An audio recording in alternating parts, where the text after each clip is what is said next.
എൻ്റെ ഒരു പൊതുവേ ഉള്ളൊരു ക്യാരക്ടർ വെച്ചിട്ട് ഞാൻ ആരെയും ഒരു സോഷ്യൽ മീഡിയയിലും കണ്ടിട്ടുണ്ടാവില്ല. ഞാൻ ആരെയും പോയിട്ട് പെട്ടെന്നൊന്നും അങ്ങനെ ഹഗ് ചെയ്ത് സ്നേഹം പ്രകടിപ്പിക്കുന്ന ഒരു ക്യാരക്ടർ എനിക്കില്ല. ഞാൻ കുറച്ച് മാറി നിന്നിട്ട് എല്ലാവരുടെ അടുത്തും ഇങ്ങനെ പറയാറുള്ളൂ. പക്ഷേ ജനറൽ ബോഡിയുടെ സമയത്ത് സിദ്ദിഖയുടെ മോൻ മരിച്ചിട്ട് 3rd ഡേ ആണത്. മകൻ മരിച്ച ഒരു ചടങ്ങ് കഴിഞ്ഞിട്ട് പുള്ളി അവിടേക്ക് വരികയാണ്. ഞാനാണെങ്കിൽ പുള്ളിയുടെ മകൻ മരിച്ച സമയത്ത് ഞാൻ പനി അടിച്ച് കിടക്കുന്നതുകൊണ്ട് എനിക്കന്ന് പോകാനും പറ്റിയില്ല. അപ്പം ഞാൻ അന്ന് പുള്ളി എന്തോ സംസാരിച്ച് അവിടെ കിടന്ന് കണ്ടമിടറിയൊക്കെ സംസാരിച്ചു. താഴേക്ക് ഇറങ്ങി വന്നപ്പോൾ എന്നെ കണ്ടപ്പോൾ പുള്ളി ഇങ്ങനെ വിതുമ്പി. ഞാനും പോയിട്ട് ഞാനൊന്ന് ഹഗ് ചെയ്തു. ആ സമയത്ത് ഞാൻ ആലോചിക്കുന്നില്ല ഞാൻ എങ്ങനെയാണ് പുള്ളി പിടിച്ചതെന്ന്. ഞാൻ അവിടെ ക്യാമറയൊക്കെ, പക്ഷെ ഞാൻ ബോധർ ചെയ്യുന്നില്ല. കാരണം ഒരു ഒരു മകൻ്റെ മരണമായിട്ട് നിൽക്കുന്ന ഒരു അച്ഛനാണത്. എനിക്കപ്പോൾ അത് മാത്രമേ അവിടെ എനിക്ക് പെട്ടെന്ന് എൻ്റെ കണ്ണ് നിറഞ്ഞു. എനിക്കിപ്പോഴും സങ്കടം വന്നു അത് ആലോചിക്കുമ്പോൾ. അപ്പം ഞാൻ പുള്ളിയെ കെട്ടിപ്പിടിച്ചു, പുള്ളി വിതുമ്പി, ഞാനും ഇങ്ങനെ ആക്കി.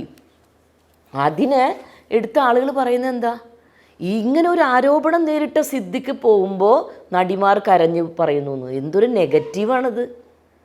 അങ്ങനെ ഒരു പോകുന്ന ആൾ പോകുമ്പോൾ ഞാനൊക്കെ കരയണോ? അല്ലെങ്കിൽ ഞങ്ങൾ വന്ന് കൂടി നിന്നവർ കരയേണ്ട ആവശ്യമുണ്ടോ? അപ്പോൾ അങ്ങനെ ഒരു നെഗറ്റീവ് ഷെയ്ഡിലേക്ക് അത് ഇട്ടു.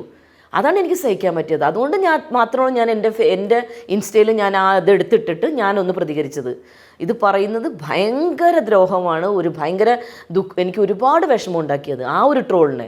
വേറെ എന്ത് നിങ്ങളും പറഞ്ഞു, എന്നെ എൻ്റെ ശരീരത്തെ കുറ്റം പറഞ്ഞു, അല്ലെങ്കിൽ ഏത് രീതിയിലും എന്നെ എന്ത് പറഞ്ഞാലൊന്നും അതൊക്കെ ഈ കാലഘട്ടത്തിൻ്റെ ഒപ്പം നമ്മൾ പോകാമെന്നുള്ളൂ. എന്ത് പറഞ്ഞാലും എനിക്കത് കല്ലി ഞാൻ മൈൻഡ് ചെയ്യാറില്ല.